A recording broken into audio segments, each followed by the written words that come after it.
Well, good morning, YouTube. Today's video, we are back up here working on the F550. Now, I have recorded a number of videos on this truck and have not finished editing them. And some of them, I think I accidentally deleted some of the footage, so I don't know what you've seen up to this point. But in summary, the truck wouldn't start. We finally got it to start in the last video. We had trouble with diagnostic tools not wanting to work. We've checked everything in the world.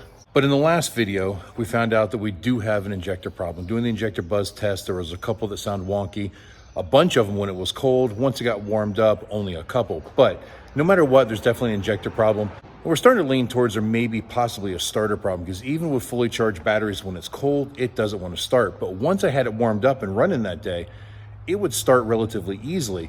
It still never ran perfect, but again, with faulty injectors, it's not going to run perfect. So in this video, basically what we're going to do is pull the injectors out.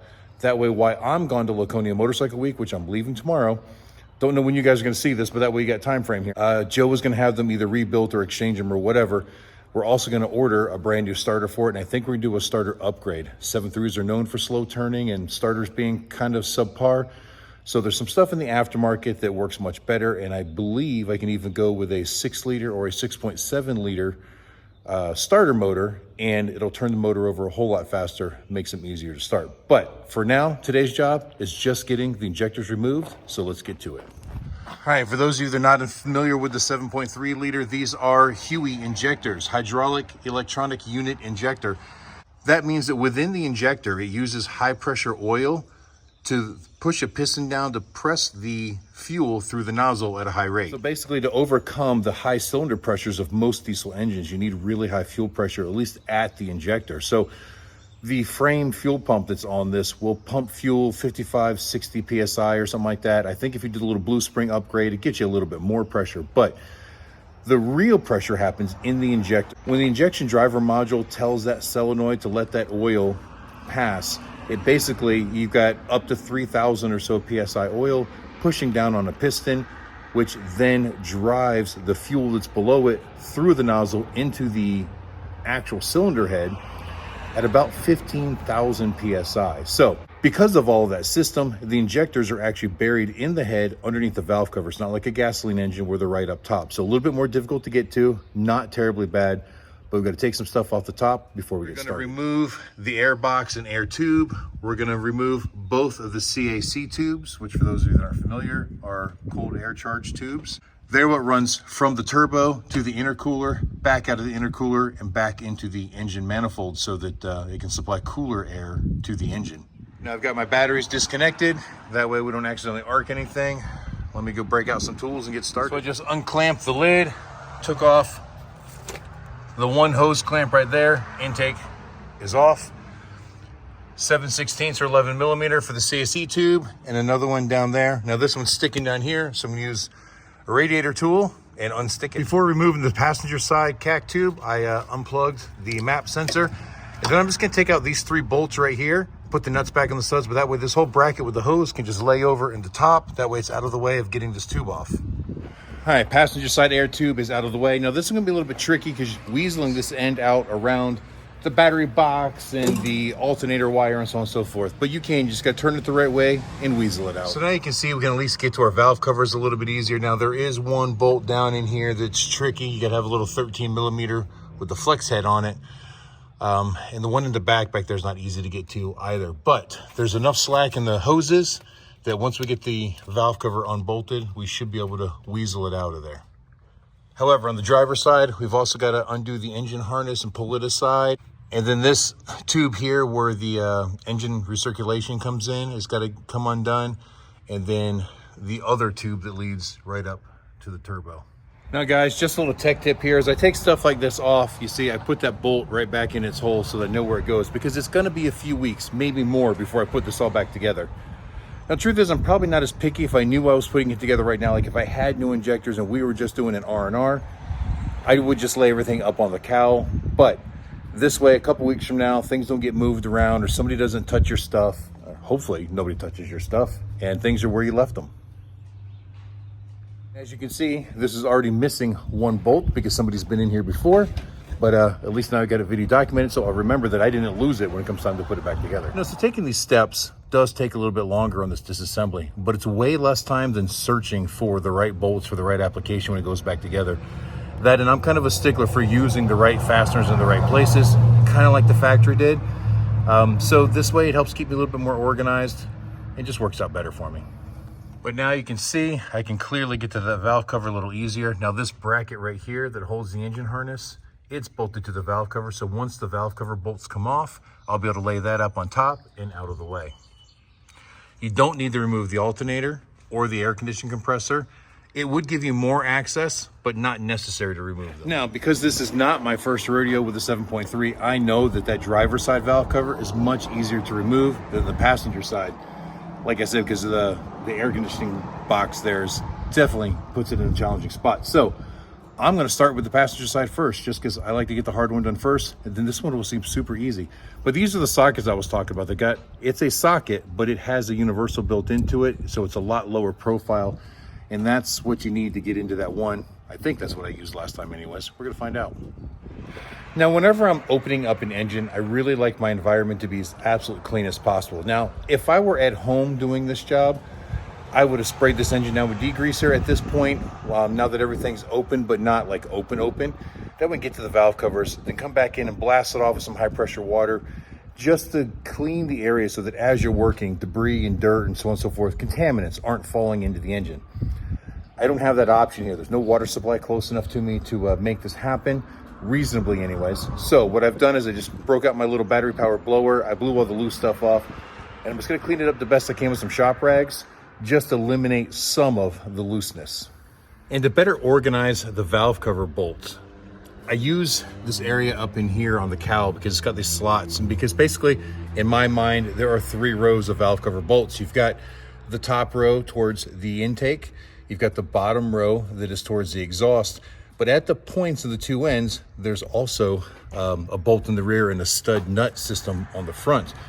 But when I lay everything in here, I keep it in the order that I took it out. That way I know that the studs go back into the places they were supposed to, and the bolts go where they should, vice versa. So they're actually in order of the way they came out. And that's really just because you can't bolt them back in at this point like I did with the other piece, because this valve cover's got to come off. But when we're done with this, and I get these injectors out, this valve cover is going to go back on, the bolts will go back in. Probably not going to get torqued. We're just going to do that to keep any trash or debris from falling into the engine over the next couple of weeks until we get to work on this again. So at that point, everything will be back in its place. You can see that valve cover, all the bolts are loose. It's loose and ready to come out, but I'm gonna leave it covered until I get the other one unbolted. Now, like I said, as you can see, this one's a little bit easier to get to. There is still one in the very back that's a little tricky to get to, but not too bad. All right, now there's only 2 more bolts, but they're underneath this area circulation dampener here. And found it's a lot easier just to take out these 2 Phillips head screws to get those out. Now there are 2 O-rings underneath there, so you want to be careful not to lose them. All right, all the bolts are out, and I gave it one more final wipe down to get rid of any trash on that top edge that could fall in. Let's pull this valve cover off. And there you go. Now you can see the 4 injectors right there. So we've got the electrical harness that's got to unplug from them, and then there's just the 1 bolt that holds each injector down in place. So we're going to undo the clips on the injectors, just flip them all back, unplug them, and then we'll pull the valve cover gasket out of the way, which will also carry the wiring for the injectors with it as well. And I almost forgot to mention, the glow plugs are attached in there too. So guys, those of you that aren't familiar, the wiring harness for the glow plugs and the fuel injectors actually go through the valve cover gasket. So these are known for having a lot of problems on the 7.3s as well. So there's a very good likelihood we're just going to replace these with new ones. Now, remember back in the days, there were some issues with some of the aftermarkets that just didn't perform well or had premature failures, and that they were no longer available through Ford. I'm going to have to double check that because it's been years since I've done this. So things may have changed. But speaking of glow plugs, I think it's a really good idea while we're in here, we should probably just put new glow plugs in it as well, because there's no sense in going through and doing this job twice if we have a glow plug issue in the future. So when you're doing injectors, glow plugs are cheap compared to the injectors. Just buy glow plugs and do it all at once. All right, guys, and I just want to offer another little tech tip here as well. Years ago, when I was just familiarizing myself with the 7.3 Powerstroke, I did watch a lot of YouTube videos.